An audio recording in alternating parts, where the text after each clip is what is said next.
శ్రీ గురుభ్యో నమ. శ్రీ బాలాదేవ్యే నమో నమ. ప్రతి తెలుగువారికి కనుమ పండుగ శుభాకాంక్షలు. సంక్రాంతి పండుగలలో మూడవ పండుగ కనుమ పండుగ. ఈ కనుమ పండుగ ముఖ్యంగా పాడి పంటలకి పశువులకి సంబంధించిన పండుగ ఈ కనుమ పండుగ. మరి పూర్వము ఒక దుక్కి దున్నాలన్నా, వ్యవసాయ పనులు జరిపించుకోవాలన్నా ఎద్దులతో ఆ యొక్క కార్యాన్ని నిర్వహించేవారు. ఇప్పుడంటే ట్రాక్టర్లతో నిర్వహిస్తున్నారు, కానీ పూర్వము మంచి ఎద్దులతో ఆ యొక్క కార్యక్రమాన్ని నిర్వహించేవారు. వ్యవసాయానికి సంబంధించిన ప్రతి కార్యం కూడా ఎద్దులతో జరిపించేవారు.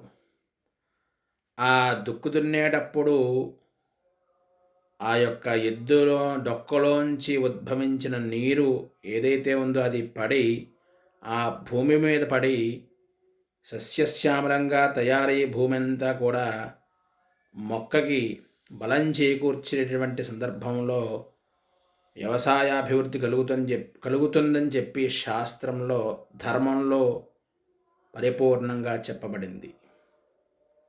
అటువంటి గొప్ప సంస్కృతి, గొప్ప విధి విధానాలు, అటువంటి చక్కగా ఎద్దులోంచి శక్తినంతరి కూడా ఆ యొక్క మొక్కలో ఉత్పన్నమయ్యి ధాన్యం అభివృద్ధి చెందుతూ ఉంటుంది. అంటే పంట బాగా పండుతుంది అని అర్థం. చూడండి, భోగి నాడు అంటే భోగి పండుగ నాడు ధాన్యం ఇంటికి వచ్చిందనుకోండి ఉదాహరణకి. సంక్రాంతి నాడు ఆ ధాన్యంతో చక్కగా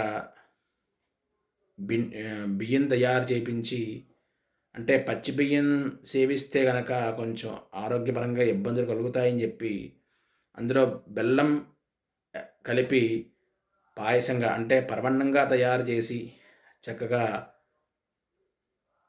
మన కుటుంబంతో పాటు చక్కగా సేవించడం. మరి మనతో పాటు ఆ గొడ్ల సావిడిలో పశువులు ఏవైతే ఉన్నాయో వాళ్ళకి కూడా సత్కరింపజేసేటువంటి సందర్భం కనుమ పండుగ. కాబట్టి ఈ కనుమ పండుగ చాలా ప్రాధాన్యమైనది మన తెలుగువారికి. మన పాడి పంటలు గుర్తు చేసుకునేటటువంటి సందర్భం కనుమ పండుగ. కాబట్టి చాలా ఇంచేతంటే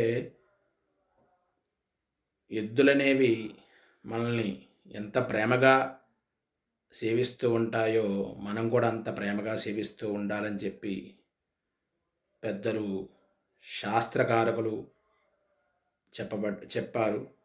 కాబట్టి అంత అద్భుతంగా తీర్చిదిద్దేటటువంటి సందర్భం మన కనుమ పండుగ.